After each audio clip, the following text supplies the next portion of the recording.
When it comes to Brexit, I think what's really important is to understand a timeline and how we actually got to this point where the UK has left the EU, the first country to do so. Now, this timeline could have spanned way back to Britain's accession into the EU in the 1980s. But where I'm going to start at is in 2010.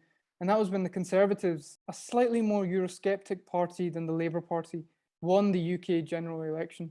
In 2014, momentum began to grow for UKIP, who was the Eurosceptic party in the UK, a party whose main policy was Britain's exit from the European Union. And they began to gather so much support that they actually became the third largest party in the UK after the Conservatives and Labour.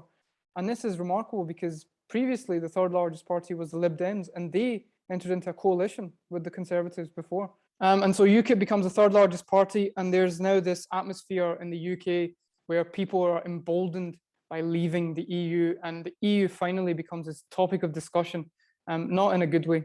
In 2015, the Conservatives win a majority in the UK general election. They're finally in full control. And one of their promises when they were to win the election to the British people was that they would have a referendum on membership of the EU finally. And of course, what happened in 2016, against all odds, against the majority of political commentators in the UK, somehow the UK votes to leave 52 to 48.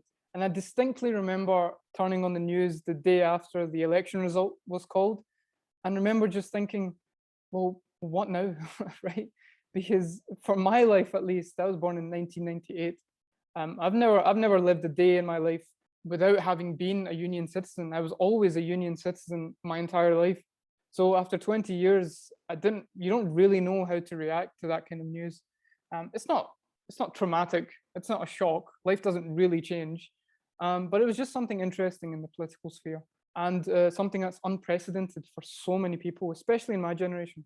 Following that, in 2017, the UK officially triggered Article 50, subsection 2 of the Treaty on the European Union. That is the specific provision whereby the head of state would send a letter to the commissioner of the EU, or I think the president of the EU, and tell them that they would like to officially withdraw from the European Union and begin the transition process to eventually be rid of all European regulation. In 2020, the UK Withdrawal Agreement Bill was passed as an act of parliament in the UK.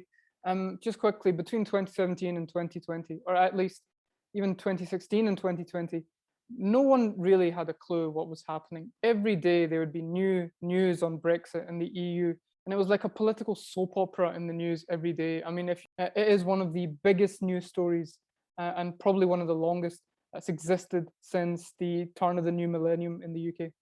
And finally, in 2021, the UK left the EU transition period and began a new relationship. So now the UK was no longer a member of the EU, but would interact with the EU as if it was a separate entity.